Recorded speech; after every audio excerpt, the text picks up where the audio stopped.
Hello everyone. So today I'm finally going to talk about all the books that I read last year, and I've also ranked them. So I'm going to talk about all the books that I read from worst to best, obviously in my personal opinion. And I read 31 books last year, which obviously I don't want to make a reading about the quantity, but it is less than I would have liked to read. I try not to focus on the quantity of books, but it's a fact that I did want to read more last year and I just didn't because I got distracted or prioritized different things. So this year I'm definitely prioritizing reading more, and I'm going to spend more time reading, and I'm really excited. I'm honestly in the biggest reading mood. Maybe I'll even do a 24-hour readathon soon. It's been a while since I've done one. I just want to get cozy and read all day, and I think that's perfect because it's getting colder in Sydney now, so you know, perfect cozy reading weather.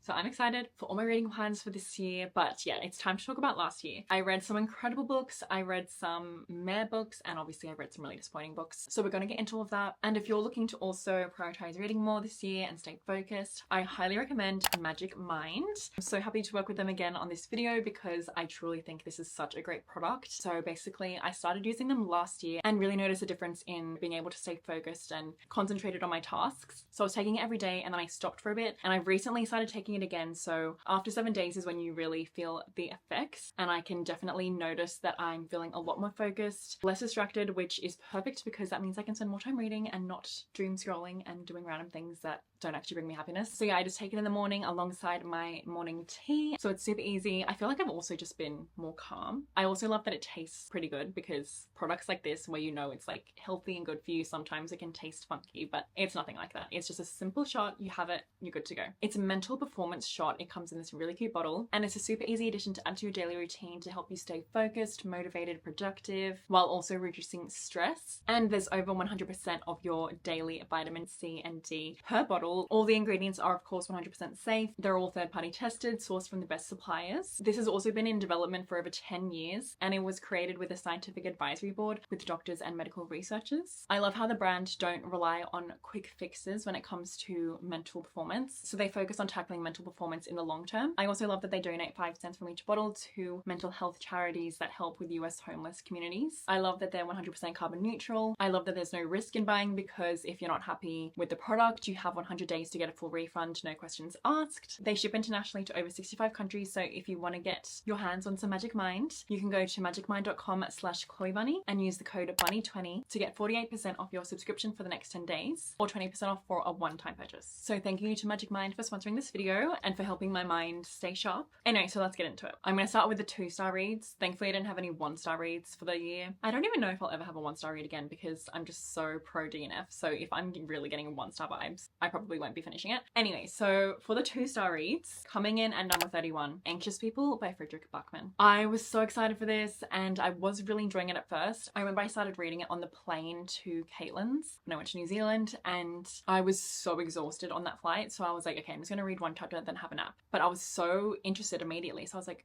okay, fine, I'll just read another chapter. And then I'd read another chapter. So I was like, okay, choosing reading over a nap, that is very impressive. Like, that means that the book has got me super engaged. So I was really hooked at the beginning, and it is an interesting premise. So it's basically about a failed bank robber who inadvertently takes a group of strangers hostage during an open house. So it definitely has some humor to the whole plot because it's like, what the hell is going on? So there's all these characters in the one room, and we basically get to learn more about each of the characters, their lives, their relationships, and those kind of stories I realized I'm not always into when we're following like heaps of different characters' lives. It definitely felt like there was way too many characters for me to care about. Obviously some characters I did connect to, some characters I didn't really care about. There are definitely some interesting and complex characters. I really loved the depiction of anxiety and mental health in this book. I think that was like my favorite part of the book because it does that really well. It also shows how hard it is to be an adult. But I remember getting really annoyed near the end. I think there was a conversation or two about what love should look like and how relationships should be that made me really annoyed. I can't quite remember because it obviously was a while ago, but I remember getting really annoyed at this book, so it ended up just losing my interest as the book went on, especially because we were learning about different characters and I'm just like, no offense, I don't care about you. And then also the stories got really intertwined, which was kind of interesting, but it also got to the point where I was just like, okay, you've lost me because it's become way too unrealistic now. But obviously this is a very beloved book. I think I'm in the minority, but yeah, it just didn't work for me, so it was a 2-star vibe. Coming in at number 30, Shine Your Icy Crown by Amanda Lovelace. This is a poetry collection, and I've just realized I've outgrown Amanda Lovelace. I tried to give her another chance romance, but I think she's just not for me anymore. I definitely used to enjoy some of her poetry, but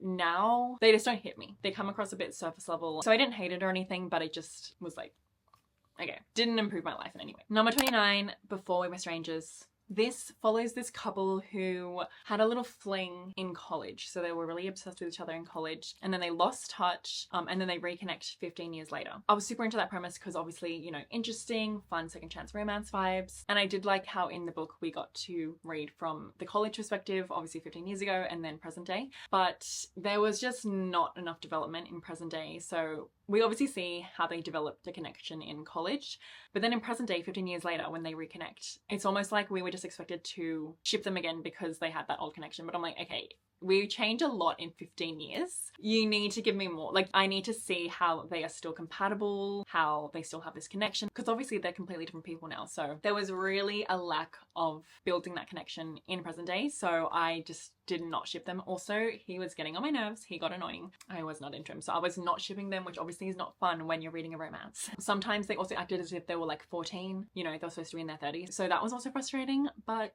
yeah, I didn't like hate it, but I definitely didn't love it. I was just like, all right, let's move on. Oh, this is a sad one. Coming in at 28, Persuasion by Jane Austen. This is a sad one because obviously I really hoped to love this. I bought this beautiful edition. Literally look how stunning it is. Like, I actually can't get over it. It's this beautiful hand-painted edition. Oh, I love the cover. It's still a beautiful book, obviously. But yeah, actually reading it, I was bored. I was really bored. I really liked Anne as a main character, and that was kind of the only thing I liked about the story, to be honest. This is actually another second chance romance situation, but once again, there was not enough development for me to fully ship them. So we're kind of just told that they had a thing, and then 7 years later they're reconnecting. But I didn't really know why I was supposed to ship them because we didn't get enough scenes of them two together to understand why they should be together, why we should be shipping them, why they're in love. So it just felt very like, oh. And there's a really beautiful letter at the end, which obviously is super famous. And that was stunning, like on its own, beautiful. But when I was reading it, I didn't really feel anything because I didn't feel the connection between the two characters. So yeah, it was unfortunately a 2-star moment. I also was expecting to love the writing, but there weren't many lines where I was like, wow, which was sad. Also the man, he was annoying me sometimes as well. So I didn't realize this would be kind of similar to Before We Were Strangers. Okay, moving on to the 3-star reads. Coming in at 27, we have The 7-Year Slip. This is basically a magical realism romance. So it follows Margot, who discovers a magical connection with a man, Charlie, through a mysterious apartment building sliding door. And this allows them to communicate across 7 years. So it's definitely an interesting plot, and it was overall fun, but I think I had really high hopes for this. It did not deliver. I thought it had great representation on grief and beautiful family relationships. And there were some cute moments between the couple, but overall it felt pretty rushed. And like I said about the last 2 books, I would have liked more time to see their connection build rather than just be told that they're in love and be expected to ship them. So yeah, I didn't really feel connected to the couple, but it was like a fun time. But yeah, definitely the highlight for me was the beautiful relationship she has with her aunt and the exploration of grief. Number 26, The Voyage of the Dawn Treader. And I'm also going to talk about Prince Caspian, which is number 25 for me. So these are books 2 and 3 in the Chronicles of Narnia. I'm going to be talking about the first book later, don't you worry. But these 2 books, unfortunately, boring, early boring. I don't even think you need to bother continuing with the Narnia series if you just want to read the first book. For me, you just can't beat the first story. Like, it's just so iconic. Obviously, I love the characters, and it is interesting to see how the characters develop over the series, but I started to like not like some of them. They also introduce, I think in the 3rd book, this cousin named Eunice, and I'm like, okay, this is a risk to introduce a new hissy character and expect me to care. Like, Eunice was really annoying, and he was like a main character, and I was like, I don't care about Eunice. I really don't. And he was just annoying the whole time, and he had some character development, but I was like, I don't even care about you, so anyway, it was interesting. So honestly, maybe 2-star vibes because I was really disappointed in these 2 books. You know, it was fun to be in the world, and I was listening to the audiobooks, and the audiobooks are really good. Like, I love the narration and the magical vibes because it also has like some magical sounds and stuff. But yeah, after the 3rd book, I decided not to continue with the series because I was like, I actually don't care. I just love the first book, and yeah, that's all I really care about. I still need to watch the movies though, actually. I've only watched the first movie. Okay, coming in at 24, Just for the Summer by Abby Jimenez. This is a romance book, and I was really excited for a fun, silly romance time, and it did deliver on that in the beginning, and it was giving 5-star vibes. I was super obsessed. Caitlin and I were reading it together in person. It was so fun. We were both like, oh my god, wait, this is so cute. But then it went a little bit downhill, but still enjoyable. It's basically about Sophie, who takes a chance on a spontaneous summer fling while staying at her best friend's cottage. Doesn't that just sound like perfection? And it could have been. So what starts as a casual, carefree romance turns into a more serious situation and forces Sophie to confront her fears and open her heart up to love. I was expecting a super cute, fluffy romance time, and suddenly it got super serious and many complex issues were being dealt with. And obviously that's not a critique of the book, it's just not what I expected and not what I wanted from this story. So I had to adjust my expectations when I was reading. And I did think that the couple was cute, but there were definitely some times that I was so like rolling my eyes, absolutely cringing. There is a scene where they go on a date, and after the date, the guy sends her a survey and asks her questions about the date. So it's like, how would you rate the date out of 10? What could I have done better? And obviously this is supposed to be portrayed as like quirky, funny, like cute. That would be the biggest ick of my life if I got a survey after a date. Even if it was an amazing date, if I got a survey, no. You can ask me these cute questions in person later as the relationship develops. No. So yeah, overall it was enjoyable, but I was just so excited at the beginning because I really thought it was going to be a 5-star moment. But I definitely want to read more from Abby Jimenez because I've heard that her books are amazing. So if you have any recommendations of other ones that I would like more than this, please let me know. Okay, coming in at number 23, The Woman in Cabin 10. This is a really fun thriller and it's basically set on a cruise ship. I went on a cruise last year, my first cruise. I was really freaking out because I didn't know what to expect from my first cruise. It was amazing. I read this before going on the cruise, which was probably a mistake because it's obviously a scary situation on a cruise ship. And the thing that scared me about going on a cruise was, well, one, getting seasick, which thankfully I only got like once, but two, the feeling of being trapped on a ship in the middle of the ocean. I didn't feel that at all though because I love the ocean and I love the water. And also the ship was so huge. But yeah, so this story, I definitely don't recommend reading it before going on a cruise, but it's about this travel writer who goes on a luxury cruise, and on the cruise she witnesses a woman get thrown overboard, and then so she tries to report it and no one believes her. And then all these weird things are happening on the ship. Yeah, it was definitely gripping. It was shocking. It was a fun thriller time. And I do love a Ruth Ware thriller. It's also becoming a movie, so I'm excited for that. Number 22, The Age of Magical Overthinking. This is written by the same author who wrote Word Slut. I love that book. That is one of my favorite nonfiction books ever. This one wasn't as amazing in my opinion, but it was definitely an interesting and worthwhile read. Amanda Montell basically explores how overthinking is often framed as a flaw, but can actually be used as a tool for personal growth and creativity. So she dives into the psychology and the cultural impact of overthinking. So that is obviously super interesting. I listened to an audiobook. It was good. It was an easy read. It was interesting, but to be honest, I can't remember a lot of it. Nothing clearly stuck out to me, but I do remember it being a worthwhile read. Number 21, Caught Up by Liz Tomford. This is, I think, the third or fourth book in the Windy City series. I love the first two. Like, I love the first two so much. I wasn't as into this one actually. It was still fun, but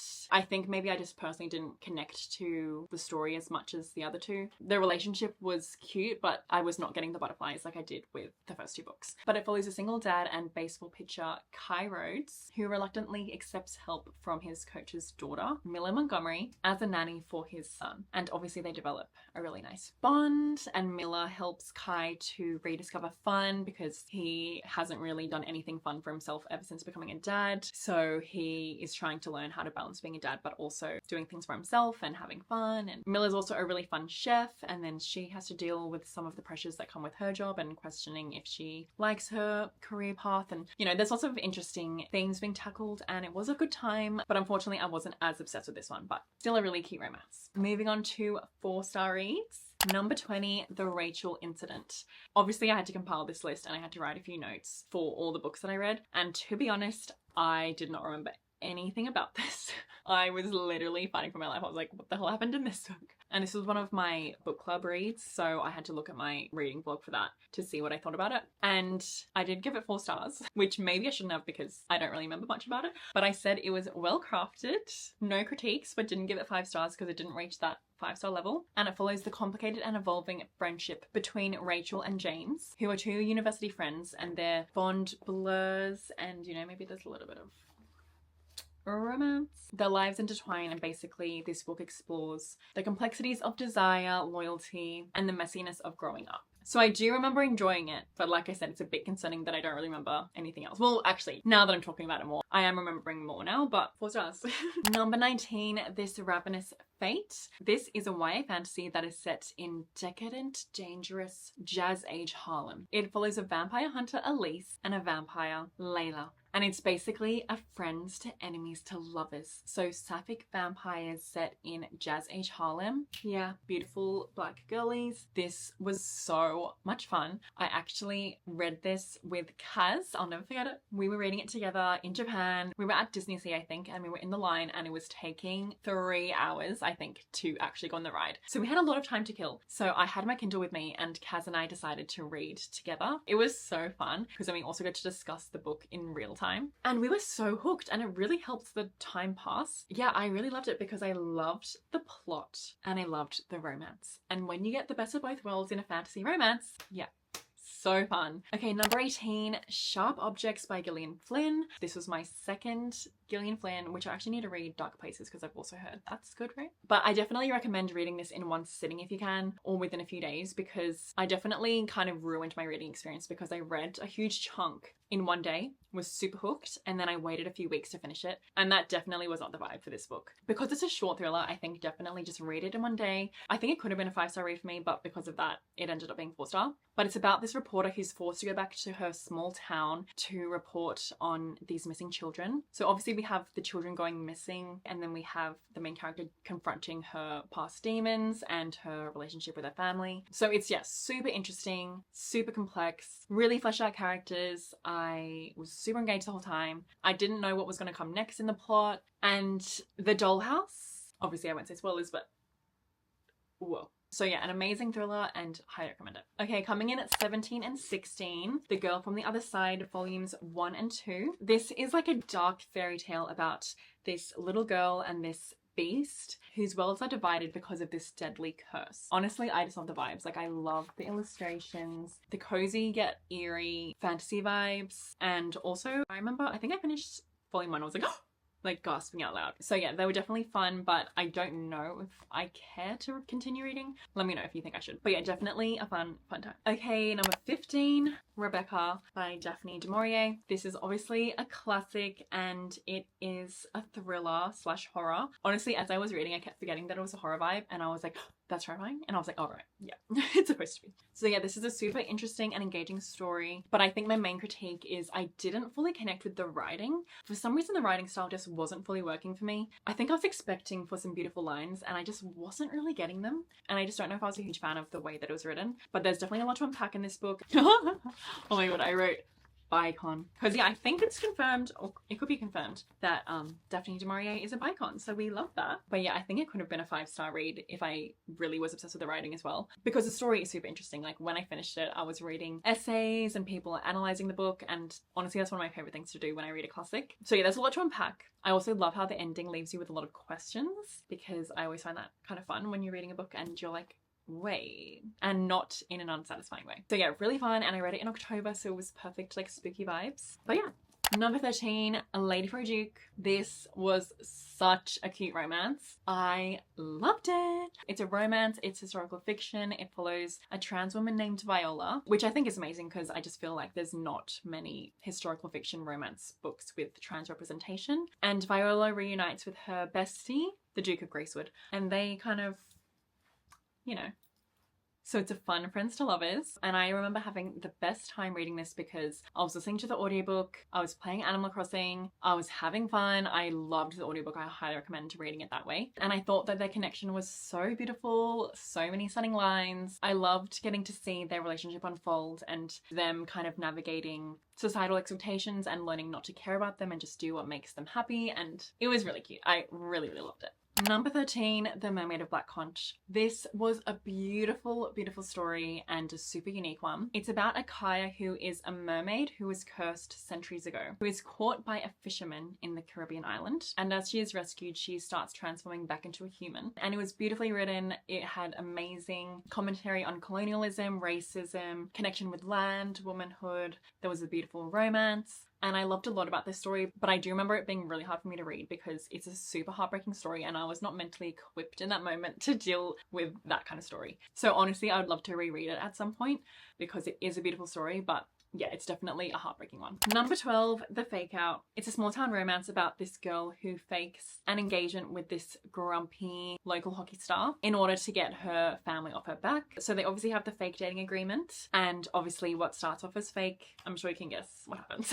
But they have amazing chemistry. It's so fun. I also like how they kind of knew each other in high school. So she used to tutor him in high school while she was with her ex-boyfriend who was pissy. Anyway, I remember this being the most fun I had reading a romance in a while. I was reading it with Caitlin. It was super fun. I need to read more from Stephanie Archer actually. Number 11, Galatea by Madeline Miller. This is a short retelling of the Pygmalion myth, but instead of the obedient statue turned woman, Galatea is fierce and desperate to break free from the controlling man who trapped her. So this is a super short little book and I read it in one sitting and I really loved it, especially the ending. The ending is honestly what made it for me. Like, I really can visualize that scene so clearly because it was just so powerful and beautifully written. So yeah, she basically plots her escape. It's a super powerful story. It's a heartbreaking story and obviously, yeah, it's super quick, so definitely recommend giving it a chance. And obviously Madeline Miller, she knows how to write a stunning Greek mythology retelling. Number 9, Letters to a Young Poet. Obviously this is a super famous book and it was truly beautiful. It's basically a collection of advice on creativity, solitude, and finding the meaning in life. So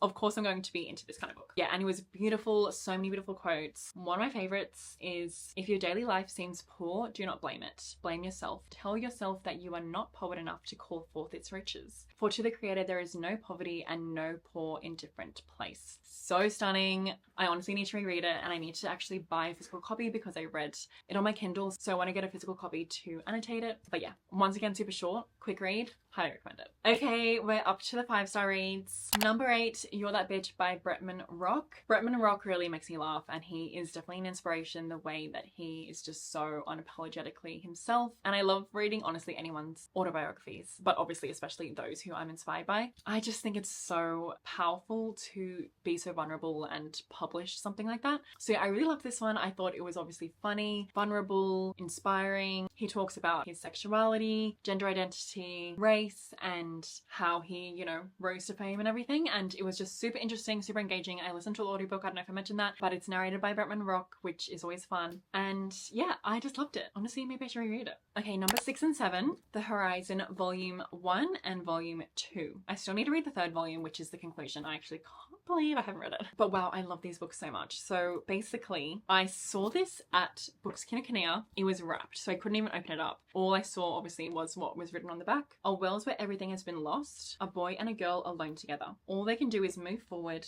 but against broken adults and devastating despair, how long will they be able to keep going? And I obviously didn't even know what the art style was going to look like, but I just decided to risk it. And I'm so happy I did because I love the art style. It's amazing. And I was so engrossed in this story. So it's basically about these 2 kids who are navigating a post-apocalyptic world. And it's honestly hard to describe. You just need to experience it. It is heartbreaking. There are some funny moments. I love seeing how the boy and girl connect. It truly is a story that has stuck with me. So I need to read the 3rd one. Seriously. Okay, number 5. The Lion, the Witch and the Wardrobe by C.S. Lewis. Oh my god. 2024 was truly the year of Narnia for me. It is when I fully got to experience it for the first time, basically. So if you didn't see my Narnia vlog, I have a whole vlog dedicated to reading this and I had so much fun doing that. Oh my god. So I watched Narnia for the first time with Caitlin. I definitely watched it when I was little, but I think I only watched like bits and pieces on TV, so I don't really remember the full story. So Caitlin and I fully watched it in person, and why is no one talking about this movie? Obviously it's very popular, but I was like, wait, I love Narnia. I mean, if you were following me then, like, you know I was constantly talking about Narnia. Like, I love it. It's just so fun and magical. So of course I needed to read the book, and yeah, I'll leave my Narnia vlog linked below because obviously I talk about it all there. Oh my god, the fun I had. Like, this was just everything, because also I read it with Caitlin and Kevin. So this was a beautiful buddy read, and we actually read it out loud together, which was so fun. So I think we read a paragraph each. We really got to get into like the voice acting, and it was just like one of the top moments of my life. So I actually read it on my Kindle, and I decided to buy the physical copy so I can reread it and annotate it. So I got this cute secondhand copy, and I really love this fun cover, how there's some fun, like clearly someone drew on it. I also love that it has some illustrations throughout. It's really cute. So I'm really excited to reread it. Also, did you see that there's rumors of Charlie XCX playing the White Witch? Honestly, she would kill that. 5 stars, amazing, beautiful, loved it, loved it, loved it. And honestly, I just loved the writing. Like, obviously it's a children's story, so it's just like super comforting. Once there were 4 children whose names were Peter, Susan, Edmund, and Lucy. Yeah, keep it simple. Oh, I loved it.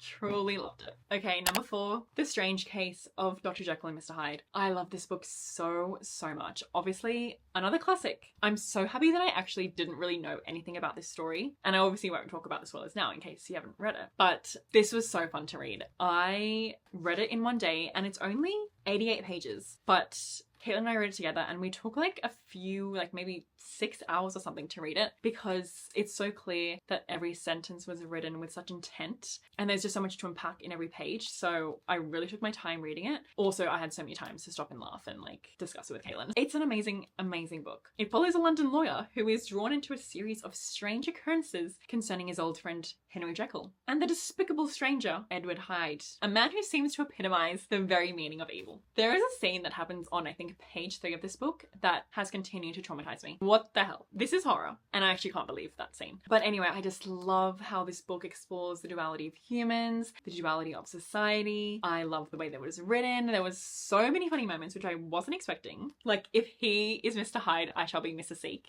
Are you actually kidding? Like, I just can't believe that that's actually a line in this book. I cracked up laughing. Oh, there's just so much to discuss. Obviously, it's all like spoiler vibes, but this was like one of the most fun vlogs I filmed for my book club. Discussing everything that happened in this was just like, oh my god. Anyway, I can't wait to reread it already. Maybe I'll make it an October reread every year. It is just so good. And I love when you read a classic and you're like, I understand why it's a classic. Okay, number 3, All About Love. Lol, it's upside down. All About Love by Bell Hooks. This is an amazing nonfiction book. It is all about love, obviously, and Belle basically uses her incisive mind and razor-sharp pen to explore the question, what is love? I love books talking about love. I think everyone can learn from this book. I think Bell Hooks is amazing. I've read some of her other books as well, and yeah, she's a wise woman. And I love you, Bell Hooks, and I love this book. So yeah, highly recommend. Number 2, To You the Living by Marjorie Pizer. This is such a beautiful collection of poetry on bereavement and loss, and this really helped me. I was going through a big wave of grief, really feeling the loss of Scruffy, and this provided so much comfort and validation during that time, so I just love it for that. And it's just a beautiful collection of poems. I'm so happy that I discovered this poet, because she's an Australian poet, and it's actually really hard to get this book. I bought this secondhand off eBay because I don't think it's in print anymore, but you can still get the digital edition. But yeah, I just loved it. Like, let me read one of my favorites. When I die, will you be sad that I have gone? Sad that our friendship has ended? That our talking is over? That we have parted? Remember me. When I die, will you be glad that I lived? Glad that we met? Glad that we enjoyed so much? Remember me. When I die, I leave you love and the sea, friendship and all the loveliness of the world. I bequeath to you the living. All joy and all sorrow. Have courage always, and sometimes remember me. Like, I can't recommend this collection enough, especially if you're dealing with loss. I hope that it can provide some comfort. But yeah, wow, 5 million stars. Okay, coming in at number 1, What Will It Be? What Will It Be? Rouge by Mona Watt. This is a little bit predictable because Bunny by Mona Watt is my favorite book, so it's not really a surprise that her other book is my favorite book of last year. But it is a little bit surprising to me because I kind of had low expectations. I didn't want to put too much pressure on this book because I love Bunny so much, and because obviously I love Mona's story so much. But oh my god, I'm just so happy that it just absolutely delivered in every way. Like, absolutely 5 stars. Absolutely incredible. The vivid imagery that Mona creates in this story is just insane. Like, it felt like I was in a movie reading this book because of how vivid the scenes were. And that is just one of the reasons why I love her so much, because of these vivid scenes that she creates. With her writing, obviously I love her writing so much. I love the blend of genres like psychological horror, fantasy, satire. It's perfection. It's truly perfection. And this is actually a Snow White retelling. So it's a gothic fairy tale about a lonely dress shop clerk whose mother's unexpected death sends her down a treacherous path in pursuit of youth and beauty. So it explores grief in an amazing way. It explores complex mother-daughter relationships in an amazing way. It explores and critiques the skincare industry, our obsession with beauty as a society. There's so much to unpack in this story. It is truly incredible. I can't praise this book enough. Like, it is just, you need to read it. Another reason why I love Mona Awad stories so much is I love how every reader will have a different experience with her books. So obviously they're not going to be for everyone. And I love how everyone will have different interpretations of the story. So it's a really good book club book because there's a lot to discuss. And this was one of my book club books as well. So that was really fun to discuss with all the bunnies and hear everyone's different interpretations of the ending, the story. These types of stories also make for the most enjoyable reread experience. So I can't wait to reread it. And yeah, I just love it. I absolutely adore Rouge and I cannot wait for Mona Awad's next book, We Love You Bunny. I will of course be filming a vlog for that because are you kidding me? But yeah, so those were all the books that I read last year. My throat is killing me because I've been talking for like an hour and a half. But I'm happy that I finally got to talk about the books that I read last year because a lot of these books I actually didn't talk about on my channel much. So this was a really nice video to film. But yeah, I'm gonna have a tea. I'm gonna relax.